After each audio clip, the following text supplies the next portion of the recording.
हमारे channel Hollywood cinema को subscribe करें और बेल आइकन दबाएं नए वीडियो की नोटिफिकेशन पाने के लिए।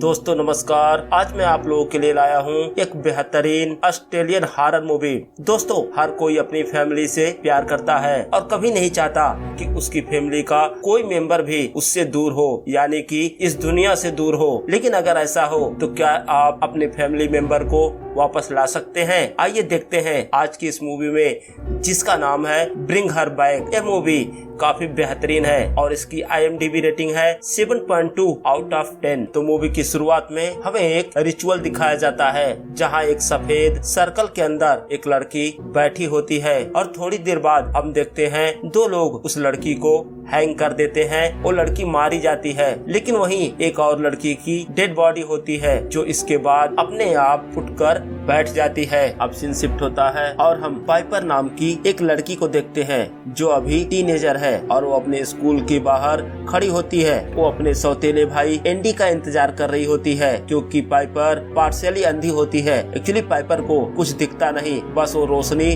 और कुछ चीजों को महसूस कर सकती थी। अब हम देखते हैं पाइपर और एंडी अपने घर पर होते हैं और उसके पिता बाथरूम में नहा रहे होते हैं। तभी उन्हें गिरने की आवाज आती है। वो अपने पिता को बुलाते हैं, लेकिन जब वो दरवाजा नहीं खोलते और ना ही आवाज देते, तो वो लोग दरवाजा खोलकर अंदर जाते हैं तो देखते हैं उनके पिता की बाथरूम में गिरने से मौत हो चुकी थी। अब पाइपर और एंडी दोनों अनाथ हो गए थे, क्योंकि उनके माँ की मौत तो पहले ही हो चुकी थी। तो वहाँ की चाइल्ड केयर कमेटी उन दोनों को अपने साथ ले जाती है। तो एंडी बोलता है 3 महीने बाद वो 18 साल का हो जाएगा, तो अपनी बहन का ख्याल रख सकता है। लेकिन चाइल्ड केयर समिति वो चाहती थी जब तक एंडी 18 साल का नहीं होता तब तक उन्हें किसी के अंडर में रखा जाए, जो कि उन दोनों की अच्छे से देखभाल कर सके। तो चाइल्ड केयर समिति डिसाइड करती है कि उन दोनों को लौरा नाम की एक औरत के घर भेज दिया जाए। तो दोस्तों कहानी में आगे बढ़ने से पहले मैं आपको लौरा के बारे में बताता हूँ। लौरा की भी एक बेटी थी और जिसका नाम कैथी था। कैथी की उम्र करीब करीब पाइपर के जितनी थी और वो पाइपर की तरह अंधी थी। एक दिन कैथी अपने ही घर के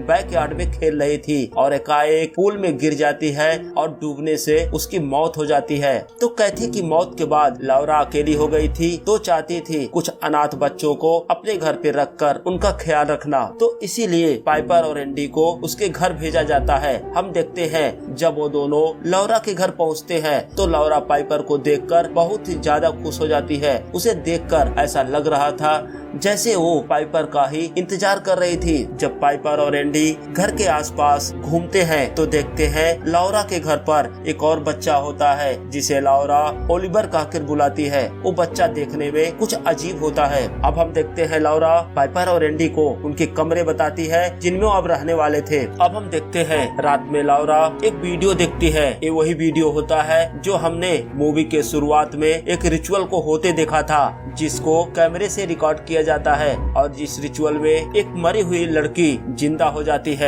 और वही दूसरी तरफ हम एंडी को देखते हैं, रात में उसकी नींद खुल जाती है। जब वो अपने कमरे से बाहर देखता है, वो देखता है लौरा ओलिवर को लेकर घर से बाहर पूल के पास जाती है, लेकिन उसके बाद वहाँ पर क्या करती है हमें नहीं दिखाया जाता। अब सीन शिफ्ट होता है और हम देखते हैं अब सुबह हो जाती है। जब एंडी सोकर उठता है तो महसूस करता है उसने बिस्तर पर ही यूरिन कर दिया था। यह सोचकर वो काफी शर्मिंदा होता है और अपने कपड़े साफ करता है। अब सीन शिफ्ट होता है और हम देखते हैं एंडी और पाइपर अपने पिता के फ्यूनरल में शामिल होते हैं और उनके साथ लौरा भी होती है। वहाँ हम देखते हैं लौरा एंडी के पिता की डेड बॉडी से कुछ बाल काट लेती है। ये थोड़ा अजीब होता है कि आखिर लौरा उस मरे हुए इंसान के बाल का क्या करेगी। और वही दूसरी तरफ हम ओलिवर को देखते हैं जो घर पर अकेला होता है। हम देखते हैं ओलिवर अपने हाथ से दरवाजे के शीशे पे मारता है और शीशा टूट जाता है और जिससे ओलिवर का हाथ चोटिल हो जाता है। अब ओलिवर घर से बाहर आता है और बैकयार्ड में बने एक कमरे के दरवाजे पर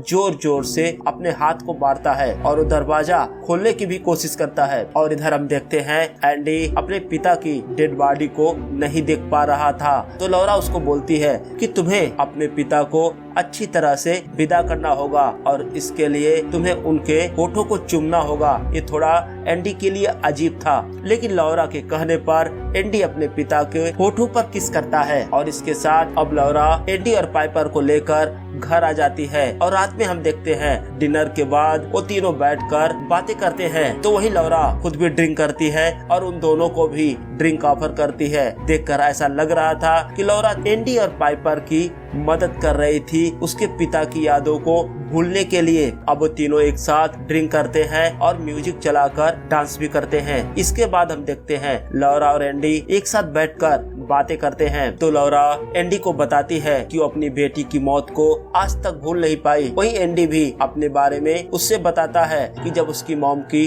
डेथ हो गई तो उसके पिता ने दूसरी शादी की और उसके बाद से उसके पिता उसे टॉर्चर भी करते थे, अक्सर मारपीट करते थे। अब हम देखते हैं रात में जब एंडी सो रहा होता है तो लौरा बाहर से एक बर्तन में यूरिन लाकर उसके पैंट के ऊपर गिरा देती है। तो दोस्तों इसका मतलब एंडी ने अपना पैंट कल रात भी गीला नहीं किया था। ये सब लौरा ही कर रही थी। शायद लौरा एंडी को परेशान कर रही थी और शायद वो चाहती थी कि एंडी उस घर से चला जाए। तभी लौरा को घर के बाहर कुछ आवाज आती है तो देखती है ओलिवर घर के बाहर पूल के पास खड़ा होता है। वो ओलिवर को घर के अंदर लाती है तो देखती है ओलिवर के हाथ में खून लगा होता है। वो उसको रात में ही नहलाने लगती है। तभी हम देखते हैं ओलिवर लौरा को कुछ अजीब नजरों से देख रहा था। एकाएक बाथरूम का टैप खुल जाता है और उससे पानी गिरने लगता है। जब लौरा टैप को बंद करने जाती है तो मिरर में देखती है पीछे ओलिवर की जगह एक डीमन होता है और मिरर अपने आप टूट जाता है। और ये सब देखकर लौरा भी डर जाती है। अब अगले दिन हम देखते हैं लौरा पाइपर को लेकर घर से बाहर कहीं जाती है और इधर एंडी और ओलिवर दोनों घर पर होते हैं। तो एंडी ओलिवर को उसके कमरे से बाहर निकालता है और उससे बात करने की कोशिश करता है तो महसूस करता है कि ओलिवर बोल नहीं सकता। तो एंडी ओलिवर को एक नोटपैड देता है, बोलता है लिखकर बात करे। और वही दूसरी तरफ एंडी कुछ फल काटता है खाने के लिए और फिर एंडी वो फल ओलिवर को खाने के लिए देता है। लेकिन वो देखता है ओलिवर फल खाने की जगह चाकू को चबाने लगता है और जिसकी वजह से ओलिवर का मुंह कट जाता है, लहूलुहान हो जाता है। तो एंडी ओलिवर को लेकर हॉस्पिटल जाना चाहता है। लेकिन हम देखते हैं जैसे ही ओलिवर घर से बाहर आता है तो हम देखते हैं घर के बाहर एक सफेद लाइन बनी होती है जिसको ओलिवर क्रॉस नहीं करना चाहता। एंडी जबरदस्ती उसे बाहर खींचता है। लेकिन जैसे ही ओलिवर सफेद लाइन पार करता है उसे दर्द होने लगता है, वो चीखने लगता है। लेकिन तभी हम देखते हैं लॉरेन वापस आ जाती है। तो लॉरेन ओलिवर को लेकर घर के अंदर जाती है और एक कमरे में उसे बंद करके वही वीडियो प्ले करके देखती है जो कुछ दिन पहले उसने रात में देखा था, जिसके अंदर वो रिचुअल दिखाया जाता है। और लौरा ओलिवर के सर पर कुछ लगाती है जिसके बाद ओलिवर बिल्कुल ही शांत हो जाता है। और अब हमें लौरा के घर का ऊपर से लुक दिखाया जाता है। हम देखते हैं लौरा के घर के चारों तरफ एक सर्कल में वही सफेद लाइन बनी होती है जैसा हमने मूवी के शुरुआत में उस रिचुअल में देखा था, जहां वो लोग आत्मा को वापस लाने की कोशिश करते हैं। इसका मतलब लौरा कुछ बड़ा प्लान कर रही थी, लेकिन अभी हमें बताया नहीं जाता कि आखिर लौरा क्या चाहती है, जो अब हम आगे मूवी में देखेंगे। और वही दूसरी तरफ हम एंडी को देखते हैं जो बाथरूम में नहा रहा होता है। तभी उसके पिता उसे दिखते हैं, वो डर जाता है और बाथरूम में गिर जाता है और उसके सिर पर चोट लगती है, जिसकी वजह से उसे हॉस्पिटल में एडमिट करना पड़ता है। और दूसरी तरफ हम देखते हैं लौरा पाइपर को लेकर एक कमरे में जाती है जहां बड़ा सा फ्रीजर रखा होता है और फ्रीजर के अंदर लौरा की बेटी कैथी की डेड बॉडी होती है। तो लौरा पाइपर से बोलती है उसकी डेड बॉडी को छूने के लिए, हालांकि उसे ये नहीं बताती कि उसे क्या टच करना है। अब सीन शिफ्ट होता है और हम देखते हैं एंडी ठीक होकर वापस घर आ जाता है। अब हम देखते हैं लौरा ओलिवर को लेकर एक कमरे में जाती है और दोबारा वही वीडियो प्ले करती है रिचुअल वाला। तो दोस्तों यहाँ लौरा का इरादा साफ हो जाता है। एक्चुअली वो अपनी मरी हुई बेटी कैथी को जिंदा करना चाहती थी इस रिचुअल के सहारे। और रिचुअल का पहला स्टेप होता है वो डीमन जिसका नाम तारी है उसको किसी के शरीर के अंदर लाना होता है। तो लौरा ये स्टेप पहले ही कर चुकी थी क्योंकि तारी डीमन अब ओलिवर के अंदर था और उसकी भूख दिन प्रतिदिन अब बढ़ती जा रही थी। और इस रिचुअल का दूसरा स्टेप था कि जिसके अंदर वो डीमन हो वो मरे हुए इंसान की डेड बॉडी को खाएगा। और उसके बाद तीसरा स्टेप था जिसके अंदर उस आत्मा को ट्रांसफर करना होता है। पहले उसे मारा जाता है सेम उसी तरह से जैसे पहले इंसान की डेथ हुई थी।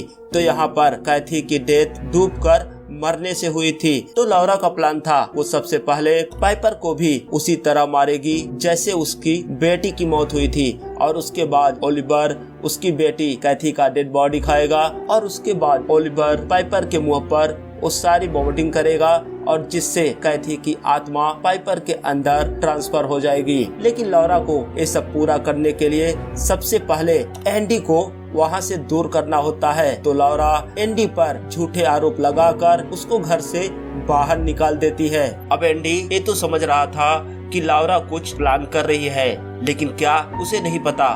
तो एंडी सीधा चाइल्ड केयर कमेटी की हेड वेंडी से मिलने जाता है। और हम देखते हैं आज बाहर तेज बारिश हो रही थी। तो एंडी वेटिंग रूम में बैठकर वेंडी के आने का इंतजार कर रहा था। तभी उसकी नजर मिसिंग बोर्ड पर जाती है जहां वो देखता है ओलिवर की फोटो लगी होती है जहां पर उसका नाम कॉर्नर बोर्ड लिखा होता है। इसका मतलब अभी तक लौरा जिस बच्चे को ओलिवर कहकर बुलाती थी उसका असली नाम कॉर्नर था। और तभी वहाँ वेंडी आ जाती है। अब वेंडी उससे बात करना चाहता है तो बोलती है कि मेरे पास अभी लौरा का कॉल आया था और उसने तुम्हारे बारे में बताया कि तुम रोज बेड गीला करते हो और साथ ही साथ तुम अभी भी अपनी पिता की मौत की ट्रॉमा से बाहर नहीं आ पाए। तो एंडी बोलता है ये मेरे बारे में नहीं है, मैंने वहाँ एक लड़के को देखा है जिसे लौरा ने किडनैप करके अपने घर पे रख रखा है। लेकिन वेंडी उसकी बात सुनने को तैयार ही नहीं थी। वो बोलती है वो मेरे साथ 20 सालों तक काम की है, वो हमारी बेस्ट काउंसलर थी। और वही दूसरी तरफ हमें दिखाया जाता है जब लौरा ओलिवर के कमरे में जाती है तो देखती है सामान सब तरफ बिखरे होते हैं और ओलिवर अब बेकाबू होता जा रहा था। एक्चुअली यहाँ ओलिवर नहीं बेकाबू हो रहा था, उसके अंदर का डीमन वो बेकाबू हो रहा था। वो भूखा था इसलिए ओलिवर को जो भी मिलता वो खा जाता। और यही तो इस रिचुअल का प्रोसेस था, क्योंकि जब डीमन बहुत भूखा होगा वो उस डेड बॉडी को खाने लगेगा जिसकी आत्मा को वापस बुलाना होता है। ओलिवर लौरा को पकड़ता है और उसका हाथ काट लेता है जिससे लौरा भी घायल हो जाती है और किसी तरह से ओलिवर को दोबारा कमरे में बंद करती है। और इधर हम देखते हैं एंडी वेंडी को समझाने में सफल होता है कि लौरा एक खतरनाक औरत है जिसने एक बच्चे को पहले से ही किडनैप करके अपने घर में बंद कर रखा है। तो वेंडी लौरा को कॉल करने जाती है लेकिन एंडी उसे रोक देता है, बोलता है अगर तुमने कॉल किया तो शायद पाइपर की लाइफ खतरे में आ सकती है। जब एंडी वेंडी के साथ लौरा के घर के लिए निकलता है तो एंडी अपनी सिस्टर पाइपर को एक वॉइस मैसेज भेजता है जिसमें बताता है कि लौरा एक डेंजरस औरत है और उसने ओलिवर को किडनैप कर रखा है। जब एंडी ये वॉइस मैसेज भेज रहा होता है तो उसी समय वेंडी उसके साथ कार में होती है और बोलती है। लेकिन इधर हम देखते हैं पाइपर का फोन तो लौरा के पास था, तो लौरा को ये मैसेज मिल जाता है। एंडी और वेंडी दोनों उसके घर दोबारा आ रहे हैं। तो लौरा वेंडी के उसके घर पहुंचने से ही पहले अपने पूरे घर को क्लीन कर देती है। और इधर हम देखते हैं वेंडी एंडी को कार में छोड़कर लौरा से मिलने उसके घर के अंदर जाती है। तो एंडी कार से बाहर निकलता है और लौरा के घर के बाहर जो दूसरा कमरा बना हुआ था जिसके अंदर उसने कैथी की डेड बॉडी रख रखी थी उसके ताले को तोड़कर अंदर जाता है। तो अंदर जाकर क्या देखता है, ओलिवर कैथी की डेड बॉडी को खा रहा होता है। और इधर वेंडी लौरा से मिलती है तो उसे सब कुछ नॉर्मल लगता है।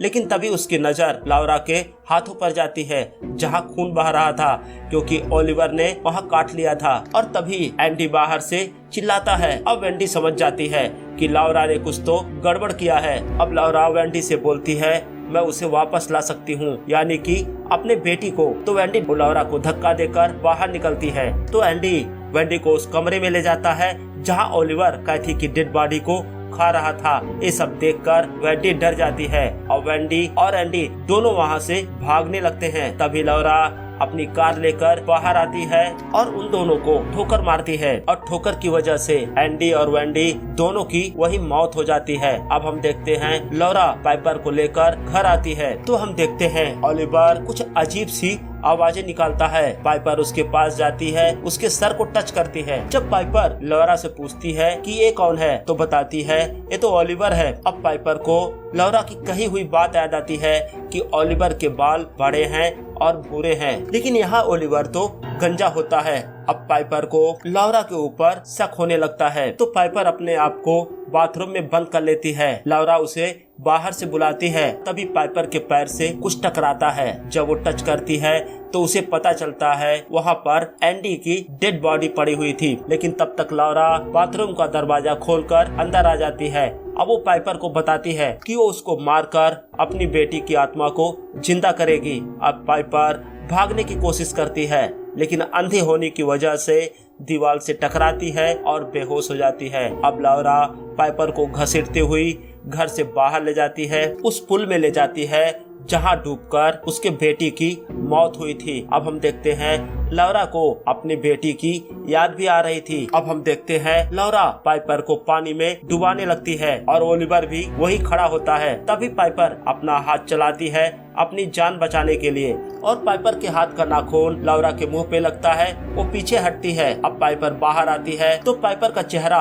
पानी से बाहर आ जाता है, वो चिल्लाकर मॉम बोलती है और हम देखते हैं लौरा अब कुछ पल के लिए रुक जाती है और साथ ही लौरा को अब उसके बेटी की आवाजें सुनाई देती हैं। वो कुछ पल के लिए खो जाती है और पाइपर इस मौके का फायदा उठाकर वहाँ से भागती है। हम देखते हैं ओलिवर भी उसका पीछा करता है, लेकिन तब तक पाइपर सड़क तक पहुँच चुकी थी और तभी वहाँ एक कार आ जाती है। कार से दो लोग बाहर आते हैं और पाइपर को अपने साथ ले जाते हैं और इधर हम देखते हैं ओलिवर भी वो सफेद लाइन पार कर लेता है और सफेद लाइन पार करते ही ओलिवर तड़पने लगता है और वही दूसरी तरफ पाइपर उन लोगों को लौरा के बारे में बताती है जिन लोगों ने पाइपर की जान बचाई थी। तो वो लोग पुलिस में जाकर कंप्लेंट करते हैं और हम देखते हैं थोड़ी देर में पुलिस वहां पहुंच जाती है। तो पुलिस वालों को सबसे पहले ओलिवर मिलता है। जब वो लोग उससे नाम उसका पूछते हैं तो बताता है उसका नाम कॉनर है। इसका मतलब अब डीमन का असर ओलिवर के ऊपर से हट चुका था। और वहीं दूसरी तरफ हमें दिखाया जाता है कि लौरा अपनी बेटी की डेड बॉडी को लेकर उसी पूल में पड़ी होती है और इसी के साथ यह बेहतरीन मूवी यहीं पर समाप्त हो जाती है। तो दोस्तों कमेंट सेक्शन में हमें जरूर बताएं आपको ये वीडियो कैसा लगा और अगर अभी तक आपने मेरे चैनल को सब्सक्राइब नहीं किया है तो प्लीज सब्सक्राइब करें। धन्यवाद।